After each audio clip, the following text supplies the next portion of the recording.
So where have you got us today? Where have I got us today? We're at Yackandandah. We're having a gander in Yackandandah.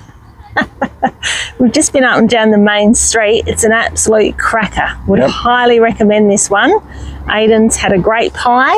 2 great pies. Oh, 2 great pies in the Gumtree Pie store, wasn't it? Gumtree Pie Cafe. Sorry, I'm getting confused with the one at home. The Gumtree Cafe at home. Yeah, so... But yes, very good. Chunky steak and bacon and a chunky steak and Guinness. So he's pretty happy. I'm about to go and have my gluten-free Vegemite sandwich in the car. I think by memory, Yackandandah, the main street is heritage listed, and this is why. It's just absolutely gorgeous. There is so many beautiful buildings. It's not a huge street, but absolutely gorgeous to have a walk around and a look at. And we love that. Just love the smaller towns, as you guys know, don't we? We love the smaller towns. Yep. It's our vibe. Yeah? Yes. What have you got to tell us about this walk that we're about to undertake, Aiden? Wow. We're going to see a man-made race through granite that was cut in 1859 by pick and shovel. Wow, pick and shovel. Because, everyone, not sure if we just mentioned, but Yackandandah was an old gold mining town, like a lot of towns in the area here. So they had to create this sluice, wasn't it really, like they could run the water through for all the old gold miners back in the time to do all their panning or whatever they were doing. Yep. Exciting. Keep your eyes peeled, Aiden. Yes, and we... For our fortune, young man, our fortune. And we skipped a piece by driving out to here rather than walking from town. Yes, yes. You just managed to skip a piece while I ate my sandwich, didn't you? Now, I need to do a little bit more history digging here, because were they finding, like, huge nuggets here, or were they panning for gold? No, it was mainly nuggety gold. Okay. So if we keep our eyes peeled, you just never know. You never know. Now, we went to BCF yesterday. Was it BCF or Anaconda? Well, we went to both of them. Yes, but which one of them? I can't remember which. They both had metal detectors. Well, not only metal detectors. You can tell where we are because they had metal detectors. They had all the panning stuff and all the little shovels. And I'm like, yes, we are definitely in gold mining area. So here's the thing. I wonder how often we're actually walking over a fortune in these areas. Do you ever think about that? I try not to, because it would depress us. I know, because, like, quite literally, and this is what, if you watch any of those shows, you know, you could just be walking along and you look down at the right time and you see it. I mean, obviously, you have to do a bit of, it's better if you're mining and using a detector and all of that. But it's not unheard of for people just to glance down and find them. But then you have to find out all the rules and regulations about where you can detect. I know, and you have to have your license. And every state's different. And yeah. Rules and regulations. Not my favourite thing. Not my favourite thing. Oh, it's very pretty, isn't it? Yes, I can hear the rushing water. Wow. And of course, we're quite fortunate at the moment that it's spring. So is this where they would have carved through? Like hand carved through here. That's incredible. We better get down closer. Yes. Oh, I just love this. This is everything I love about traveling. Like, you just don't know what to expect when you get out. It doesn't matter what you read on the brochures. It's... And we kind of have the place to ourselves. Well, yeah. And I always love that when you haven't, you know, we've kind of researched it, but there's so many towns that we're exploring that we hadn't quite decided where we were going and what we were doing. So today we were like, yeah, let's just do that. Not too much thought about it. Let's just go and do it. And then you get here and my brain now is just buzzing because there's so much history here. There's loads of fungi I can see everywhere. So I immediately go into photographer mode. Even though I'm not a photographer, I do like taking photos. And to think that people hand carved this with picks and shovels. Those of you that have ever tried to dig into granite would know what it's like. Yeah, pretty cool.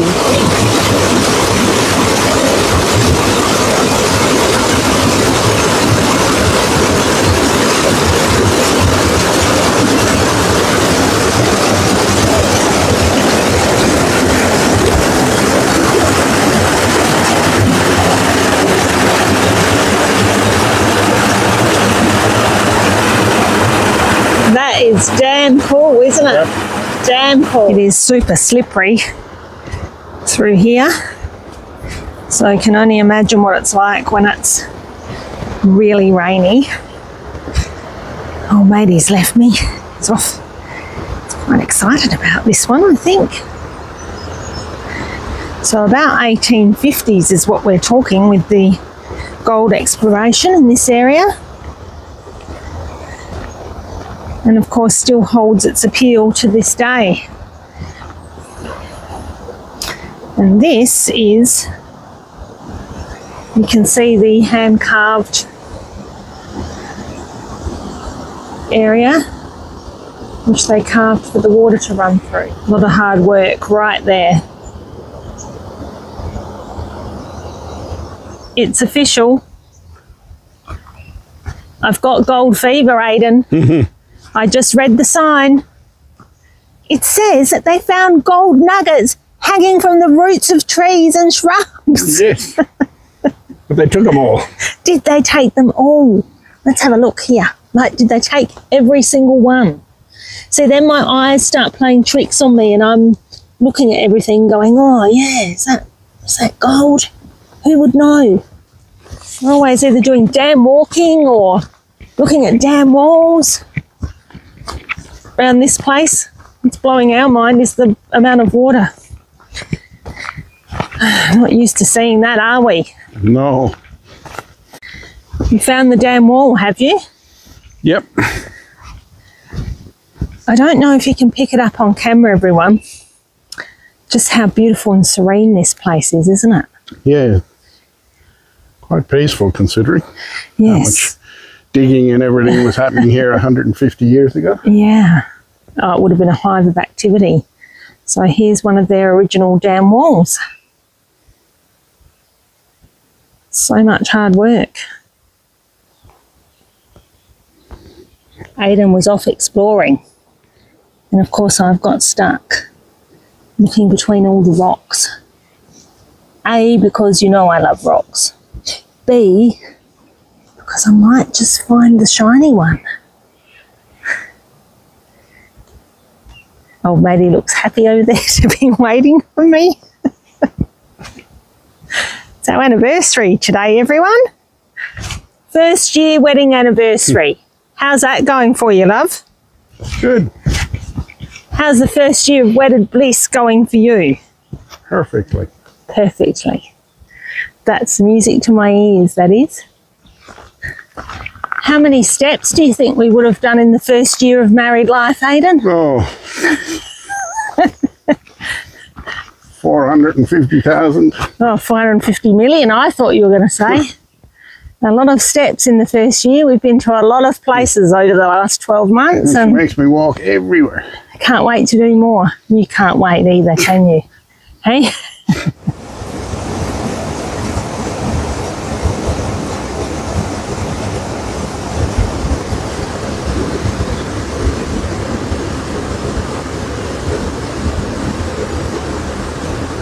We are in the beautiful town of Beechworth.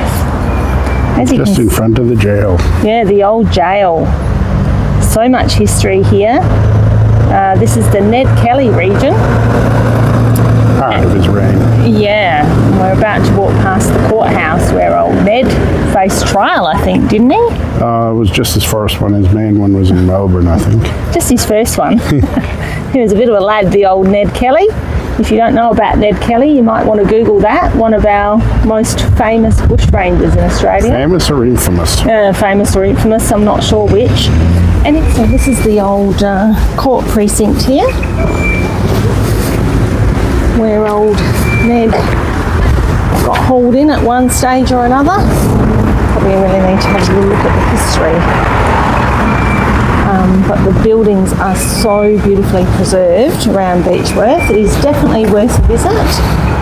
They're very proud of their heritage here, and the amount of gold they pulled out of this region is absolutely phenomenal, isn't it, Abe? Yep.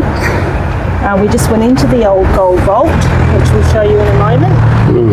And This how is much, the how many tonnes do you recall? 152 tons. Tons of gold, just in, 4 million ounces. yeah. Imagine what that'd be worth in today's value. And this is the gold office and sub-treasury. But it was, at the peak of the gold rush, it was storing 14,000 ounces of gold a fortnight Oh, wow. before it was escorted to Melbourne. We're a little bit obsessed with gold hunters, everyone, watching that show on TV, and then you think about how much they pulled out of here. It's the old telegraph station. You can still send a message from there, can't you, Aidan? Yep. Did you send one? No. Oh, I thought you might send one back home. No.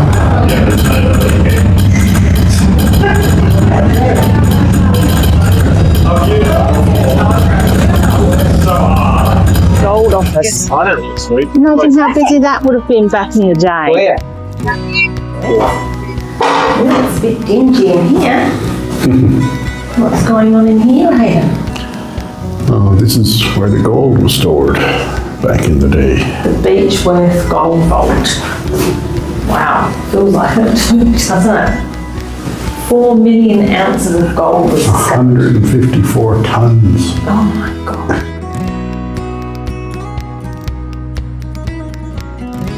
This is more like it, isn't it, for us? It is, out in the bush at the edge of Beechworth. Yeah, out in the bush, on the edge of town. Let's go into this building and hopefully not have a blast. This is not where you want to have a blast, is it? This is far more our style, everyone. We're out at the Beechworth Powder Magazine. So come and have a look. It's fortified. It's fortified. Check out the walls Yes, they're thick walls. and the old building. We actually just saw this recently on TV, and this is the building where they used to store their gunpowder, Yes. didn't they? Which they used to... It was actually a legal requirement. They had to store it here overnight. Yeah, so they'd be here mining and it's out in the bush. So actually we should be looking down, Aidan, down. But you keep telling me, look at the camera. And they would have to come and store their gunpowder for the evening in this Gunpowder Magazine building, which is actually a gorgeous building to see. And I mean, this is what we love. You can stand here, you can really feel the history and imagine what it was like. And they've got these magnificent walls Yep. around it as well. Unfortunately, we can't get inside the building, but as you can see, it's absolutely magnificent. It's so thick, the stone and the walls around it. I mean, this is great. You can just feel, you can feel the history here, like really feel it. And you can even see the lightning conductor in case it got hit Yes, up the top, and that runs all the way across and down on both sides of the on building. both sides, yeah. I still don't think I'd like to be here when there was a bit of lightning. Would you? No, I'd want to be on the other side of that wall. Not when they'd come and stored all their stuff in barrels for the night. No, thank you. Other places I'd rather be. I can't help but think, Aidan, is there more gold here? Did they miss There's any? always gold in them there hills. Did they miss any when they were hauling out those hundreds of ounces of gold? I'm sure they did. This is a bit specky, isn't it? It is. Gorgeous. Just talking about how much gold there might be down in the middle of these pools. Yes, it'd be interesting, but it'd be bloody cold to get in there. Yeah, I think so. Absolutely stunning. But unfortunately, the Spring Creek Bridge is closed to all traffic, including pedestrians at the moment. So we can't really get down there very easily. They've decided that this old bridge is not safe. we've just taken a walk down to have a squiz. Wow, this is pretty amazing and pretty cool. Really good to see this. We recently saw this on television, and when the goldfields here came alive, there ended up being over 5,000 Chinese here on the goldfields, working hard, looking for the gold. And it's not unusual for us to visit a cemetery when we're in these historical towns, because you can learn so much from the history on the gravestones. But as I said, we saw this one on TV and wanted to see it because these ceremonial burning towers that the Chinese erected in 1860 are still standing and Still being used? Still being used today. So when they come to bury their loved one, they offer the spirit, or they give them ceremonial papers and perhaps a little bit of pork and maybe a little bit of wine in the burning tower, and paper that represents money. They back in the day said that they used to put fireworks in there as well to scare away the devil. Really interesting. There's about, they think, 2,000 Chinese buried here, and they actually have footstones rather than headstones. Yeah, I'm not sure that I've seen a cemetery with such a big Chinese section. And it's really interested me because just recently I had my DNA analysed, which I've been wanting to do for the longest time. And it turns out that what I'd always been told, or what the family thought was Indigenous heritage in the family, is not. It is Chinese. And it's really interesting when you start delving into all of that, and I really need to put some time aside to get into it a bit further. But I'm not saying that's why we came here today, but it is interesting to learn your heritage and how you came to be in this country, because we are very multicultural. So yeah, I'd highly recommend that you come and have a look at this if you're in Beechworth. It's a very calm and serene place as well. It's lovely. And lastly, thanks so much to everyone that recommended I grab a copy of this book, The Last of the Bonegilla Girls. If you watched our episode last week, you would have seen that we went through the Bonegilla migrant experience, which was absolutely amazing. And you recommended, quite a few of you, that I grab a copy of this book. So we've just stopped in at Bonegilla and I've done that. So I'll let you know what I think once I've read it. Thanks for the recommendation, guys and girls. Thanks for joining us, everyone, for our little gander around Yackandandah. This is definitely a place we could come and stay for a couple of nights, no problem at all. There's a lot to see and do here. Would you agree, Aidan? Yeah. So, yeah, thanks for joining us. We always forget to end our videos with that, so we'll say it today. Thanks for joining us. Thanks to all of you that subscribe to our channel and come with us every week for whatever it is that we're doing. And if you haven't already subscribed, please hit that like and subscribe, or drop us a comment. It goes a long way to helping our channel, but also, most importantly, we just absolutely love hearing from you. So thank you, everyone. Let's go. Hang on, I'll come down. How's that? Okay, you ready? Oh, you're already going. Oh, shoot. Jesus Christ. But I guess what's most touching is there is actually about 2,000 Chinese buried here. Yeah, and that's all their footstones. So there's about 2,000 Chinese buried here that they are aware of. And they actually have a footstone. So there are about, sorry, I'm laughing.